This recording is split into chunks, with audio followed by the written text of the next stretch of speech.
me. I'm putting the last finishing touches on the overhaul to my living room. But welcome to Blooming Acres and At Home with Peggy, and I've been working on a big project. It wasn't even planned. I wanted a new light fixture over the dining room table. The one that I had, I bought at a garage sale in 1991, and at this point only 2 of the 5 candles actually worked, and it was never all that beautiful to begin with. So I went online and I found this magnificent light fixture at what I thought was a bargain price, until it arrived in the mail in literally 1,000 pieces. Even bags of little crystals with little bags of gold wires to put them all together. So it was somewhat of a nightmare, but my husband persevered, and while he was putting the light fixture together, I painted the ceiling medallion, which had always been white. And now it's painted in the colors of the light fixture and looks fabulous. But that was just the beginning. When we were putting it all up on the ceiling, we decided to paint a circle of white around the ceiling medallion so we wouldn't have to take it all down in order to paint the ceiling, which kind of needed to be touched up. It wasn't that bad. But then I kept sitting in the living room, and every time I looked up, I saw a white circle. So I started to paint the ceiling. And then I noticed the nail pops on the top of the walls. So I started to paint the walls. And then I decided that since all the white walls were being painted, I would paint the pink wall a new color. And now it's green. In order to paint the wall green, I had to move all the plants out, and so I had to refinish the windowsills, because when I took the plants off the windowsills were a little not so great, so I sanded them down and repainted them and varathaned them, and I still am hesitating to put some plants on there because I want that to get really dry. So you can see there's a few plants scattered around that aren't in their right places.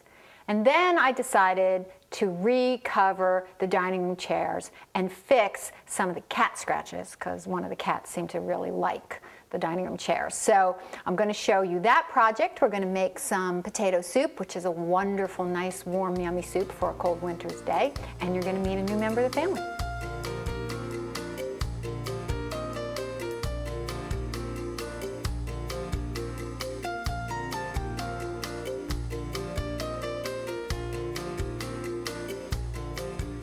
Once the living room and the dining room had a fresh coat of paint, other things started to look a little shabby. Look at this poor chair. I've had these chairs for many, many years, and they were antique and sort of refinished when I got them. But the covers, which I put on right after I bought them, the corners are really bad and damaged, and the cats have taken a liking to scratching them over here on the wood, which is very upsetting. But I don't believe in declawing cats, especially when you have 5 dogs in the house. So we've kind of put up with the damage, but the time has come to see if we can't do some repairs. You saw how bad this chair was. This chair I've already done some serious work on. You can see the scratches are pretty much gone. The residue of them is right there on the top. This is still needs a little bit of work and needs a little reshaping, and this over here still needs some serious attention. You can see the cat scratches are still quite obvious. So I'm going to do a little work on this. I have some wonderful tools that I use for this kind of thing. I actually purchased these tools for carving stone. These are little diamond tools, diamond edge tools for doing fine work, and these tools are files that are a little rougher to make some progress first, and then use the diamond tools to get it nice and smooth. Sometimes for the flat surfaces I do use a bit of sanding paper, but we need to get it. It doesn't have to be perfect. It's a little shabby chic. The whole set is a little shabby chic, and so that's fine. But I don't want people's pantyhose to get caught on the scratches, and it just looks tacky. So I'm going to do some work on this, and then we're going to stain the wood, and I'm going to recover the seat. So time to get to work. This tool has a really nice shape for working on these legs because it fits right in here, and I can make this little indentation a little deeper so that when I file down the scratches, it still has a rounded shape.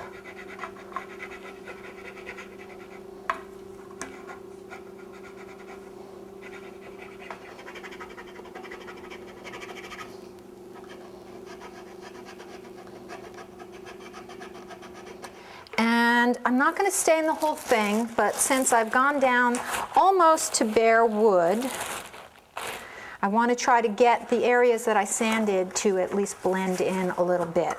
So I'm going to use this rag, and I'm using Fruitwood stain, which is the kind of stain, it's my favorite stain. It's just a nice color, not too intense. And see how that really makes it all blend in perfectly. Now there's no varathane finish or any kind of shellac finish on this, so when this dries I will lemon oil the entire chair to kind of bring up the shine and add an extra element of protection. But see how that just blends in beautifully?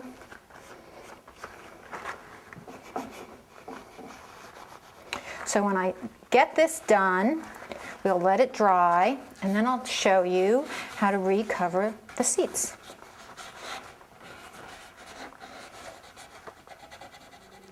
This is the seat cushion from the chair I was working on, and it's a really unpleasant color.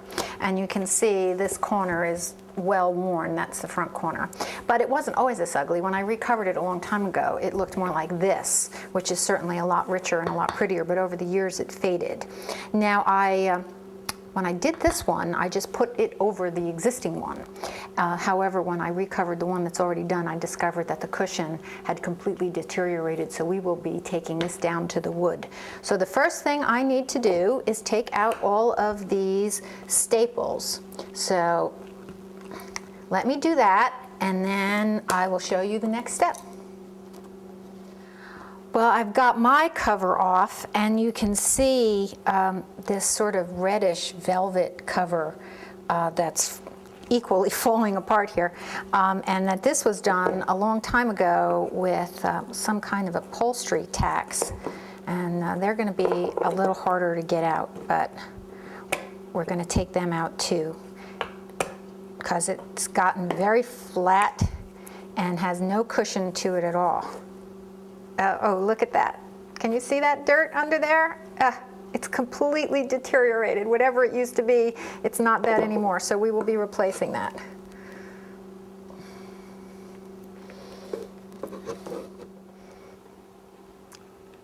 That is just disgusting.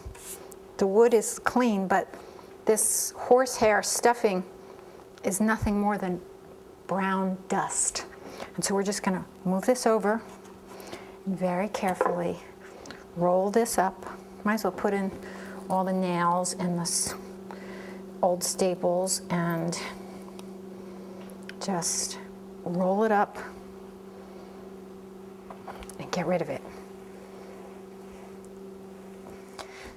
So what I have here is the wooden part of the seat cushion that is perfectly sound, however filthy and disgusting the top was, and a new kind of padding, which unfortunately it comes pre-cut, and this is not quite big enough to do the job. So I want it to be able to wrap around and go under the sides a little bit, so we're going to do this because it's really a little too thick also. So we're going to take it apart, and you can do that by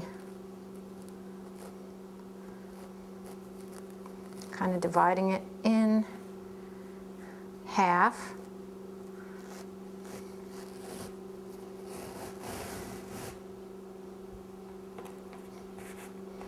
And I think I'm going to put it together this way.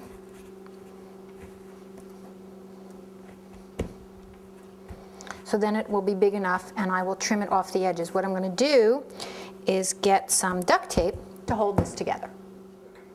Okay, I've put the duct tape on the bottom to hold this together, and I'm pretty sure once it's all stapled in place, it'll stay fine. Now on this end, I am not wrapping it around. I'm just going to the edge. The reason I'm not wrapping the stuffing around in the back is I'm afraid if it's too thick in the back, it won't slide into place in the right spot. Okay, so we will lay this down right here for now, and this is the pre-cut piece of fabric, very pretty, that we are going to use to cover. From here on in, it's easy.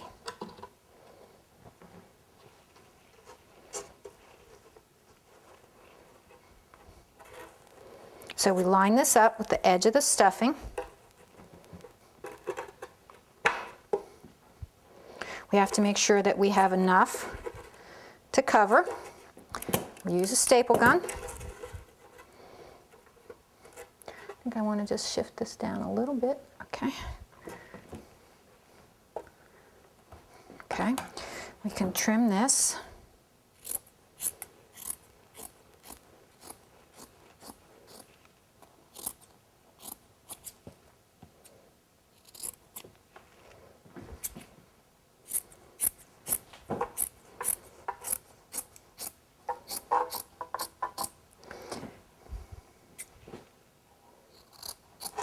Oops.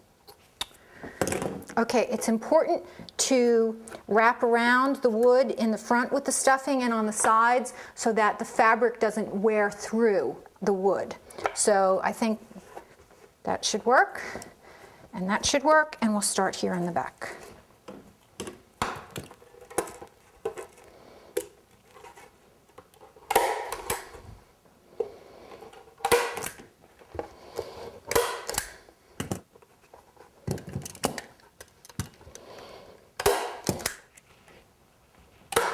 Okay, now doing the pointy corners, I remember you saw me trim off the corner so there wouldn't be quite so much stuffing because that is going to double up.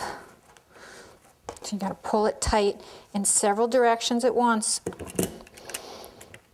And then we'll do this side.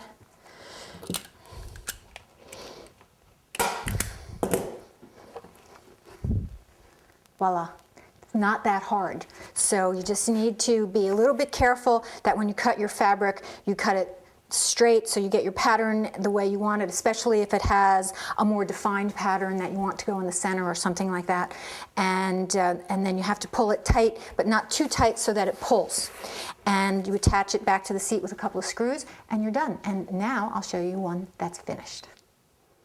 So here we have a chair that I haven't done any work on, with the cat scratches in the front and a very worn little corner and kind of ugly faded fabric, and a chair that's completely refinished for another 20 years. Well, for dinner tonight, I'm going to make a wonderful, wintry, soupy, warm thing that is a potato soup, sort of. It starts out with a potato base, but it has broccoli and cheddar cheese in it. And it's really wonderful and thick and has lots of flavor and a lot of calories, probably. So we're going to make this. You can see I have 2 cups of finely chopped potatoes. Now, personally, I never bother to peel potatoes. I do give them a very seriously good scrubbing, and then chop them into very fine pieces, along with 1 cup of very finely chopped celery and another cup of not so finely chopped but still chopped onions. In the pot already are 3 1/3 cups of water, and we will add these vegetables to the water as soon as I finish chopping up 4 cloves of garlic. So we will do that and then put everything in and prepare the milk mixture on the side.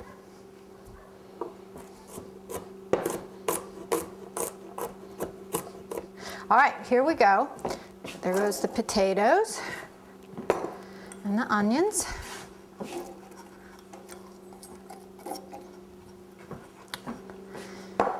And the celery.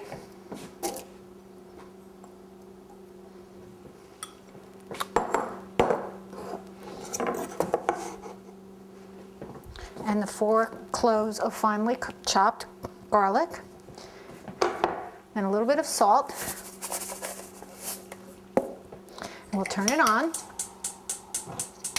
and let that cook for about 10 minutes until the veggies are nice and tender.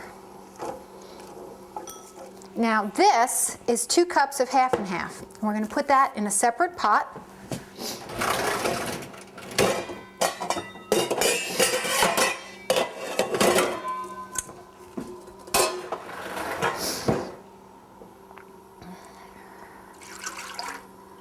Along with 6 cups of whole milk.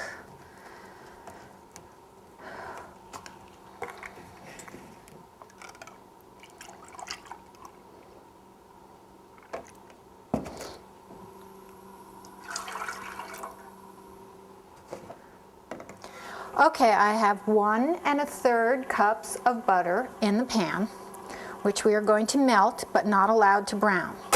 This is boiling and has been boiling for a bit, so we're going to turn this off and we will melt the butter.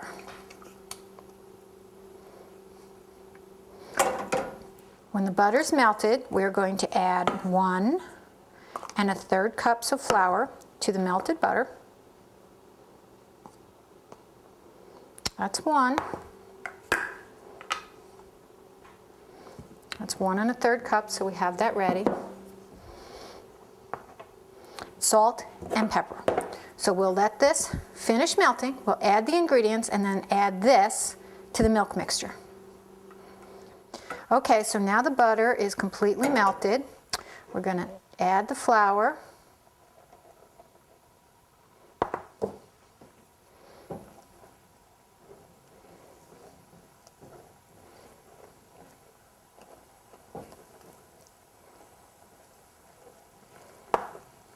I'm going to turn off the heat.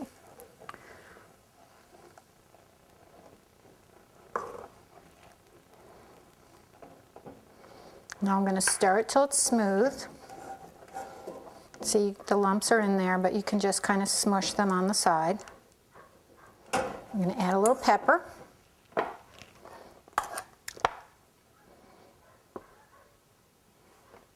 I like pepper, so put some of that in. A little salt.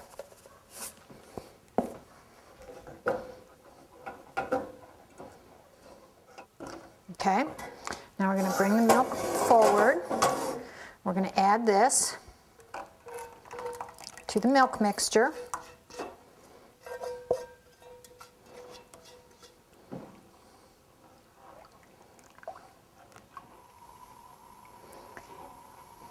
Now you need to keep stirring this, make sure it gets nice and smooth, and you bring it to a boil before adding it into the vegetables. Okay, this is just coming to a boil. You can see a couple little bubbles in there. I'm going to turn it off.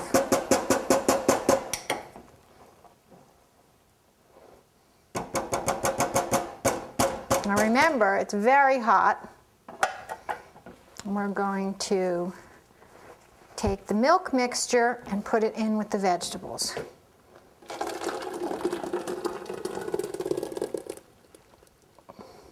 And let it simmer for about 30 minutes. Now while this is all cooking, I will be chopping up the broccoli to throw in when we get pretty close to the end.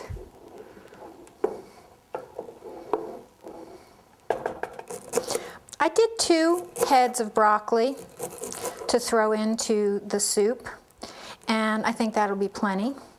But with the base soup that's in there, with the potatoes and the onions and the celery and the milk and the butter and the cream, you can put a lot of things in. You can take a smoked shoulder butt and cut that up in pieces and have a ham and potato soup.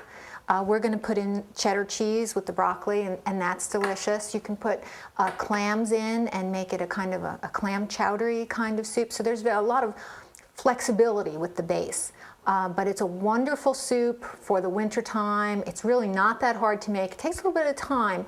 Mostly it's the chopping. You have to chop everything up, and that takes a while. But it doesn't take that much finesse. It's really pretty easy to do. So it's been boiling now for, say, about 15 minutes. I'm going to put the broccoli and the cheese in and then let it finish simmering, and then we're going to have a wonderful dinner.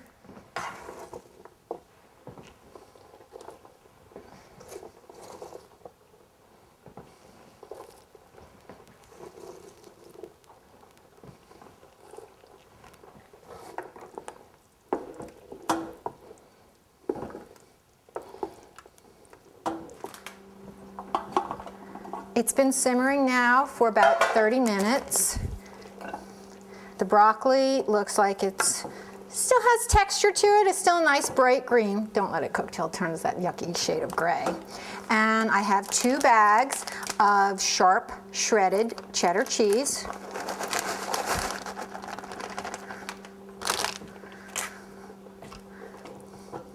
I'm going to stir that in. think that one bag kind of gets lost. I'm going to put in the second bag.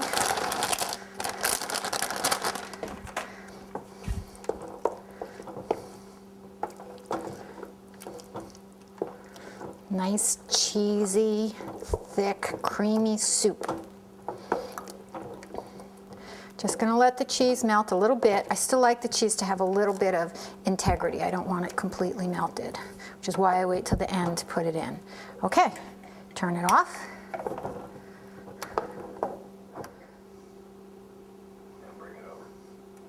A nice bowl of delicious broccoli, potato, cheddar cheese soup. A little crusty bread on the side, and we're all set to go. Now it's very hot, so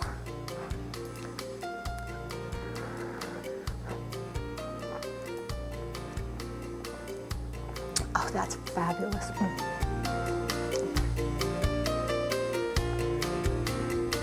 Winter at Blooming Acres is not as colorful as other times of the year, but with the planning over the years, we've managed to get some really wonderful, interesting things, just to keep things from getting boring during the grayer parts of the year. Now, left of me over here is a paper bark maple. And it's a true maple, Acer griseum. And look at the wonderful way, as the tree is maturing, the bark is peeling in curls with all kinds of cinnamony and golden brown colors underneath. It's really quite lovely. And it's a maple that's hardy throughout most of New Jersey and is just one of my favorites out here in the winter. And now, further to my left is a corkscrew willow. If you look at the top through, you can see the sun shining through the beautiful branches and the nice blue sky. That's lovely, and you can see the twisted, contorted parts of the tree. But take a close look at the bark. It's doing really weird, knobby, bumpy things. I'm not even sure if it's entirely supposed to be there, but it makes the tree look really kind of fun and interesting, so I enjoy coming out and visiting it anyway. Now, in the back, many years ago, we planted 3 river birches. They were scrawny, they were half dead, they were given to me, I had to prune them way back. And now, look at the fabulous shape of the multiple trunks and the peeling bark and all the wonderful colors, the pink and the cream underneath makes it really interesting. Now I'm going to take you over to the lace bark pine, where we're going to help it out a little bit.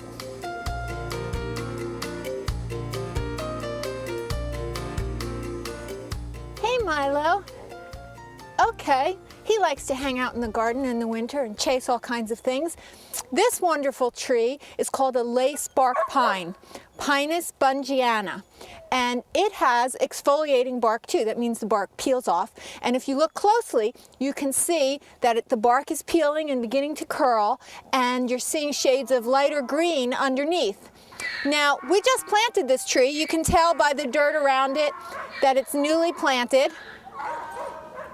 And we're going to help it out a little bit. You can see that there's stakes in the ground, and we're going to support it because a tree like this that's newly planted with all the foliage on it is going to catch the wind, and it's going to act like a ball and socket in the ground, where the root ball is in the hole in the ground and the wind can catch it and rock it. So we are going to support it with this nice, very soft green rope, and it has multiple trunks, so we'll get a couple of the major trunks in there. It's very important when you put the rope on that you crisscross it, so it's a figure 8. That helps to distribute the weight of the branches when the branches pull all the way around the circumference as opposed to just one point. So we're going to do this, and I'll show you when we're done. Okay, this is the last one, and we're going to wrap this around. And remember, it's in a figure 8, and we'll wrap it around this stake to make sure it's secure. Now, one of the things that may be helpful is that many people get bald Christmas trees with the roots on and try to store them over the winter. I really think it's a lot more effective to just try to plant them than to try to store them. So if you can dig a hole, you can get it in the ground. Now, even if you don't have a bald Christmas tree sitting around, sometimes you come across places that sell Christmas trees that have some of the bald trees left over, and you can get them at a bargain price. So make sure that you dig your hole, you plant them properly, put in 3 stakes, use very soft rope. If you use any kind of a wire or a thinner rope, then you can take the rope and slide it through a piece of garden hose and wrap that around the trunk so that it stays soft. But again, the 3 sides are very important. So we have this lovely little evergreen with the peeling bark. I have a couple more things I want to show you. Bark is one of the things that's very interesting, but so is shape. So I'm going to show you a cool tree that has a really weird shape. This is a contorted mulberry. It's the only one that I have really ever seen, and you can see how the branches are very twisted. I did some pruning recently, and here's some of the branches. You can see how corkscrewy and curly these branches are. It grows very quickly and the branches die, so as I was pruning it, I was going to use some of these branches both for decoration as well as for firewood. Now look at how the lowest branches grow right along the ground, and it has the shape of a mushroom cap. It is, without question, at its most interesting when it's naked and you can see all the curly branches. This has been here for a few years now, probably 7 or 8, and so it has some size on it. But I have a little baby Harry Lauder's walking stick that I want to show you as well. It has twisty, contorted branches, but this one, this particular variety, is one of the new ones, and it has red leaves. So you can do interesting bark, you can do interesting shaped branches, you can do things that are weeping and contorted and twisted, so that the winter garden is just as much fun and maybe more like a secret garden, revealing its secrets as it shed all of its leaves. Now I want you to meet Becky, the newest member of the family.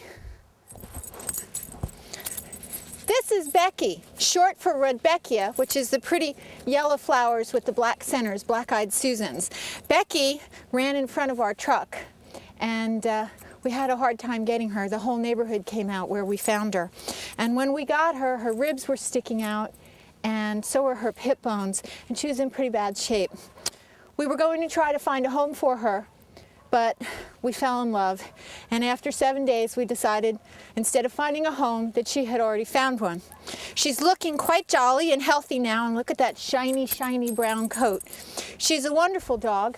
I do ask that people take good care of their pets, and in these tough economic times, if you can't take care of your pet, make sure that you find someone who can. There are lots of places. Becky found a wonderful home, and she's the newest addition to the family, and we are glad to have her. So we will see you next time here at Blooming Acres, me and Becky and all the rest of the critters. Until then, have a good one.